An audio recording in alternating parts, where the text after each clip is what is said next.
Fala aí, galerinha do oitavo ano, tudo bem? Professora Diana Faustino na área, para começarmos aí mais uma atividade de geografia, tá certo? Então se liga, beleza, gente?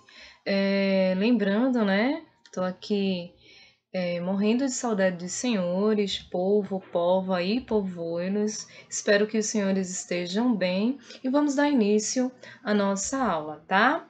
A aula de hoje ela vai falar um pouquinho sobre o mundo de países, certo? E o que seria isso? Vamos falar um pouquinho da configuração aí dos países espalhados pelo mundo, né? Pelos continentes e tal. Então essa imagem é bem interessante porque ela vai retratar aí algumas bandeiras espalhadas pelo mundo aí afora, tá certo? Então, para iniciarmos essa discussão entre países e distribuição deles pelo mundo, a gente precisa saber uma diferença que é essencial. Que diferença seria essa, né? É a diferença entre Estado e nação. Bom, a diferença entre Estado e nação, ela é bem simples. Por quê? Porque Estado vai configurar aí em uma organização, tá certo? Em uma organização que vão ter aí as suas leis, os seus direitos, os seus limites, as suas fronteiras e tal.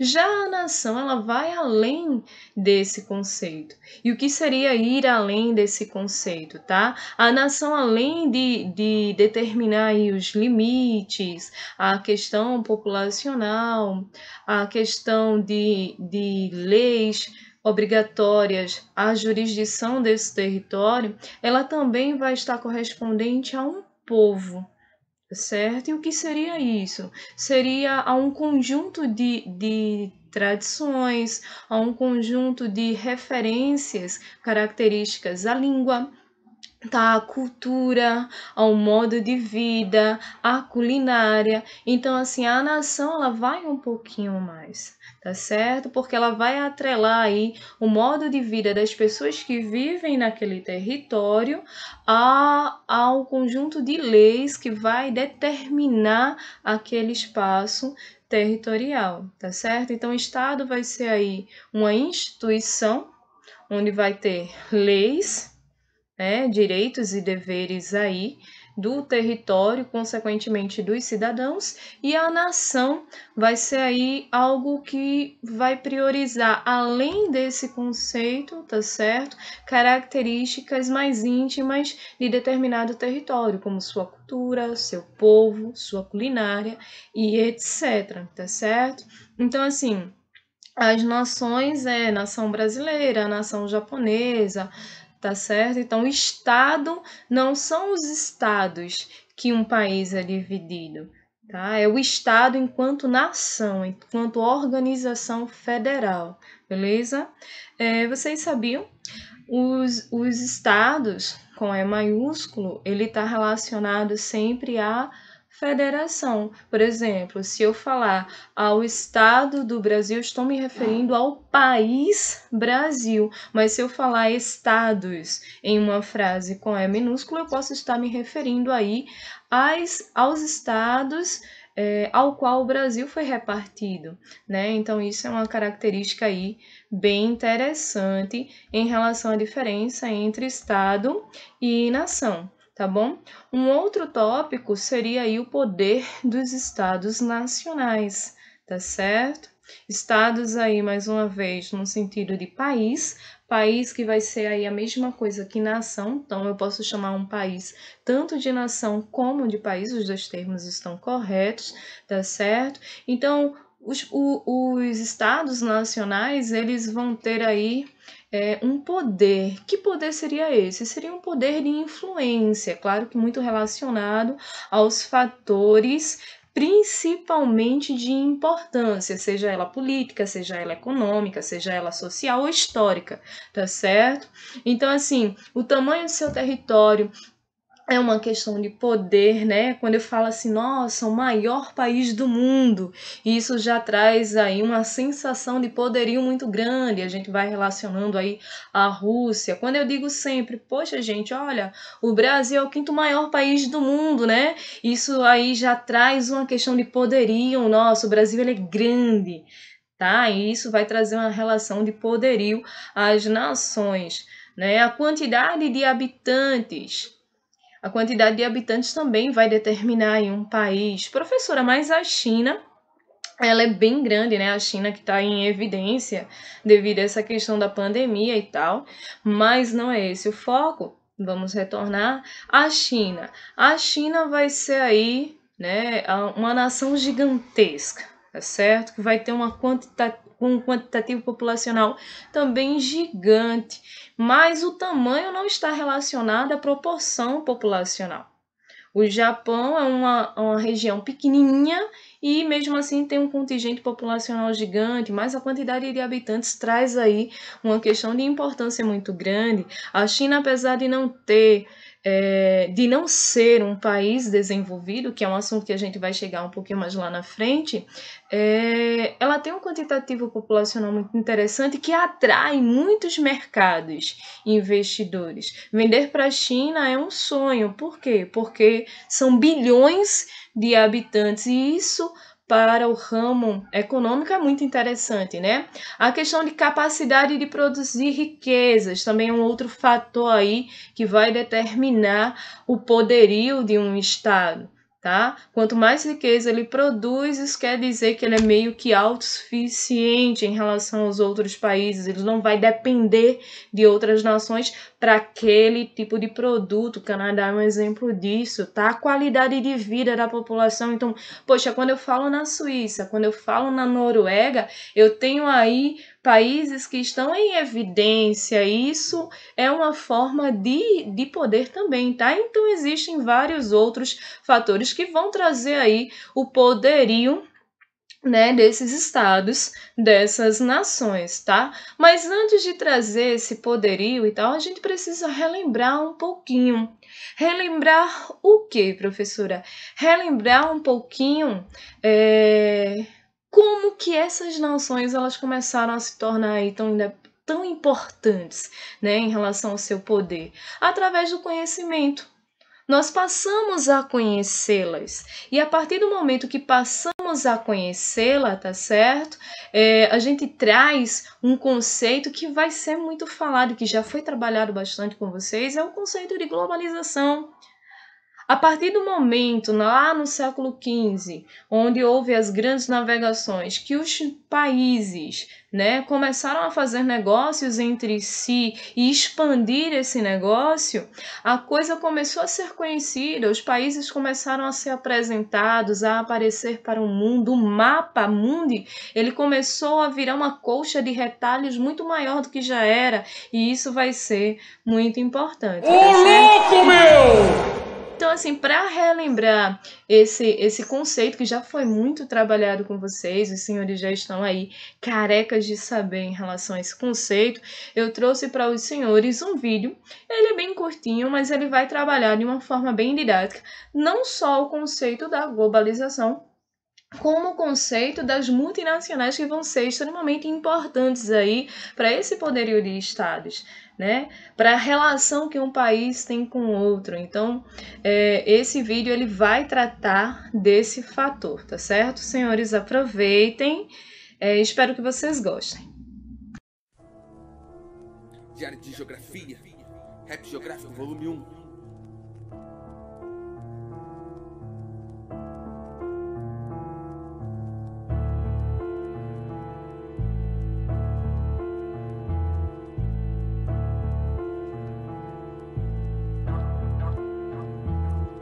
A que custo que nós temos hoje a globalização? Me pergunto por trás disso qual que é a intenção. No conceito nada mais que o processo de integração. Dimensão gigantesca, uma grotesca proporção, tem noção? Na teoria uma união de nações, na economia ou na política estabelecer relações, facilitação brutal da comunicação global. Produtos estrangeiros em prateleira nacional, vinho francês, charuto cubano, terno italiano, carro japonês, computador americano, vodka russa, cerveja alemã, peças de Taiwan, muamba do Paraguai, em Pedro Juan Cabaleiro, matéria-prima e recurso brasileiro. Globaliza pro mundo inteiro seu dinheiro, meu parceiro. As tecnologias e inovações são para cidadãos humildes ou grandes corporações.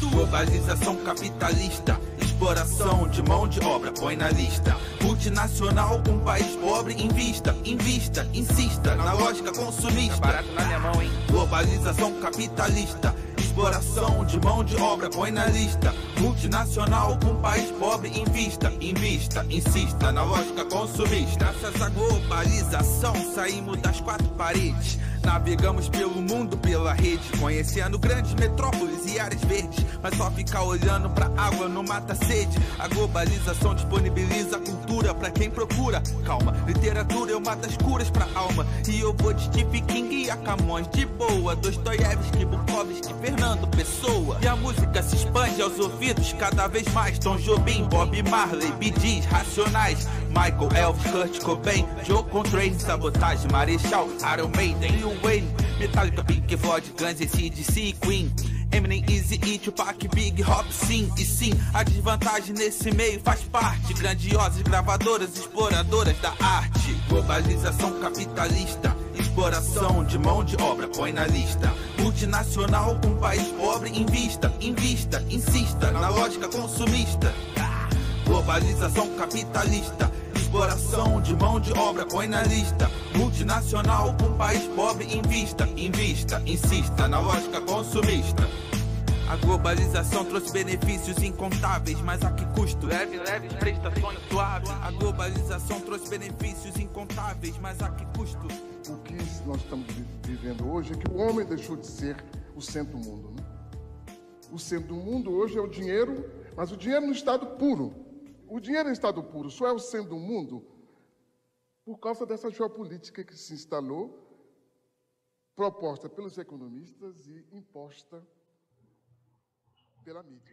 E aí, galerinha, gostaram do rap? O rap geográfico? Globalização capitalista, né? Exploração de mão de obra, põe na lista. Então, multinacionais com país pobre em vista, tá? Então, esses conceitos foram muito trabalhados e o rap ele traz de uma maneira bem didática, com algumas ilustrações um pouco fortes, né? Sobre todo o conceito de integração econômica, política e social, que seria aí o conceito da globalização, certo? Então, quando ele diz aí, ó, globalização capitalista, isso porque nós sabemos aí, trabalhamos muito a divisão do mundo entre capitalismo e socialismo, né? O capitalismo que vai trazer uma busca incessante por produção, por compra, por vendas e tal, o que vai relacionar aí, destacar alguns países em relação ao seu poder econômico e de influência política também, por que não? Tá certo? Então as multinacionais, o poder das multinacionais, quando o rap traz ali, né, multinacional com país pobre em vista, por quê? Porque na maioria das vezes as multinacionais, elas buscam países, né, que estão começando a engatear economicamente, países que estão querendo aí crescer economicamente, e esses países eles fazem aí de tudo para atrair essas multinacionais, onde a maioria delas aí são oriundas de países mais desenvolvidos, países ricos, né? Afinal de contas é ele aí que vai ter capital.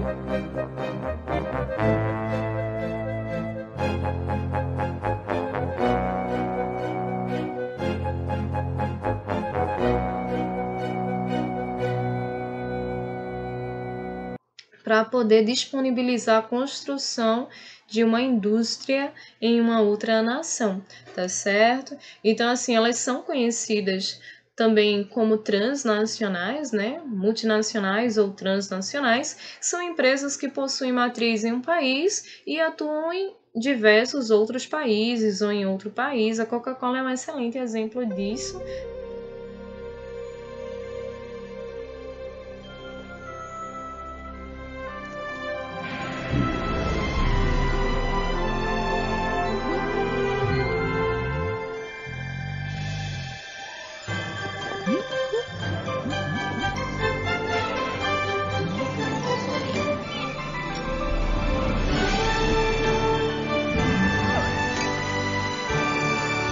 Tá? Inclusive, um dos exemplos que o REP traz, tá? São grandes empresas, tá certo? Elas instalam suas filiais em outros países, ou seja, a matriz é no país de origem, tá? E as filiais ficam em outras nações, é claro. E o que é que elas buscam, né? Elas buscam nessas outras nações aí mercado consumidor, pessoas que comprem os seus produtos, beleza? Então ela vai se instalar porque em um país, por exemplo, como o Brasil, se vende muita Coca-Cola. Então é interessante que se instale uma fábrica da Coca-Cola.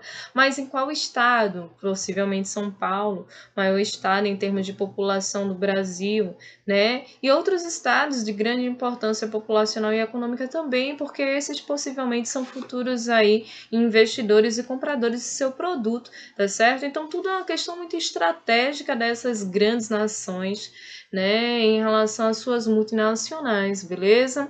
Elas buscam aí a questão da energia, né, uma energia aí que seja mais viável para os custos, tá? A matéria-prima, ela vai ficar aí, vai se instalar próximo de matéria-prima, porque aí vai custear, vai baratear ali a sua produção, tá certo? E mão de obra barata, né? Quando ele diz lá, o multinacional com país pobre em vista, porque nesses países pobres vão ter pessoas aí de baixa escolaridade, consequentemente de baixa qualidade profissional, não por opção, né? Mas sim por uma questão de situação.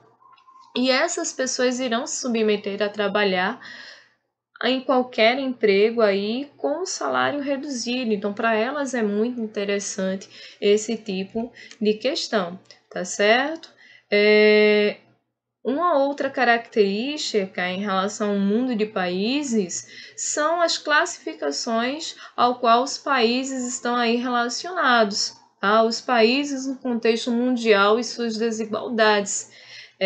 Nós vivemos um mundo capitalista, como foi bem representado aí pelo REP, né? Então, se é um mundo capitalista, ele vai trazer aí desigualdades bem acentuadas em relação a essas nações, certo? Temos aí um universo, quase 200 países espalhados no mundo, então é muita coisa, tá?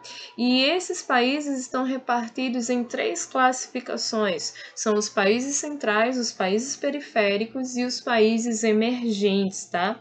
Países centrais ou desenvolvidos, né?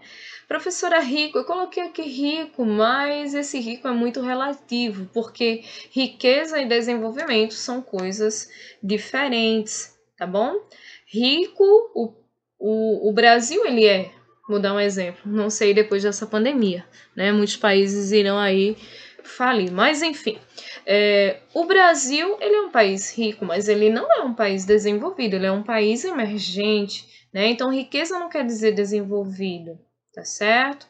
Países desenvolvidos é que vai ter aí uma alta qualidade de vida, vai ter uma série de coisas que vai torná-lo desenvolvido, a escolaridade, a questão da longevidade, todos esses fatores vão transformar um país em desenvolvidos, certo? São países centrais.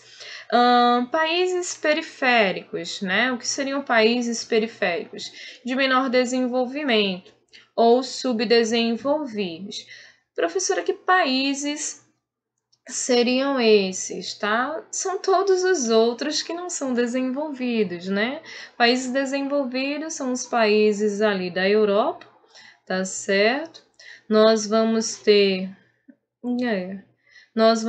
a Austrália, o Japão, Canadá, Estados Unidos e os demais são países periféricos e semiperiféricos, tá certo? De menor desenvolvimento ou subdesenvolvidos são países que são industrializados, mas não têm aí desenvolvimento tão alto quanto os centrais, tá? Semiperiféricos e emergentes está aí nessa mesma classificação. Alguns semiperiféricos são classificados assim como o Brasil, que é um país emergente. Tá? É um país que está quase lá, mas devido aí aos fatores de qualidade de vida de sua população, acaba embargando para o degrau do desenvolvimento. Países periféricos é um país que ainda está em mais baixa classificação, digamos assim, tá certo? Então vão ter essas três classificações: países centrais, periféricos e semiperiféricos, ou, tá certo, emergentes, tá? Aqui eu tenho uma ilustração bem interessante, na verdade uma charge que traz assim: pai, eu quero morar naquele mundo ali, porque existem dois mundos proporcionados pelo capitalismo, né?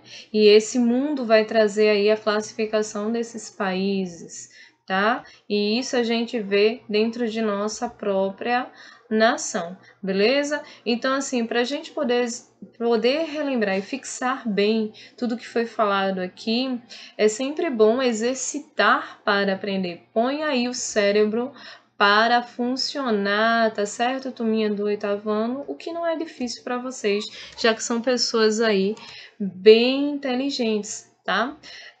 Eu trago aqui uma questão sobre as multinacionais e seus benefícios e tal, seus malefícios, que são coisas que vocês irão buscar mais intimamente aí, não só com o livro de vocês, mas com pesquisas na web, tá certo?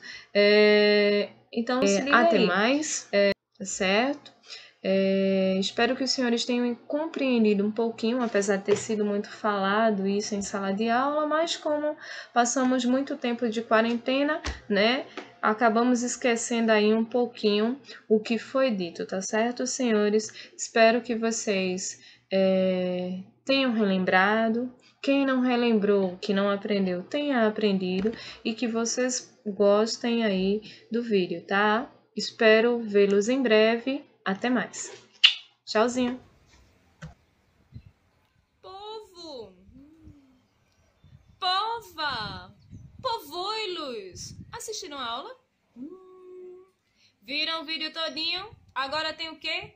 Atividade. E adivinha o que é que eu vou fazer? Dá uma olhadinha no meu sítio. Dá só uma olhadinha na área de lazer que eu estou. Divirtam-se, hein, galera? Boa aula pra vocês. Tchau. Ah, acabou. Ah, devia estar no fim do fim, eu acho. Acho que é hora de ir. Ah, eu vou com vocês.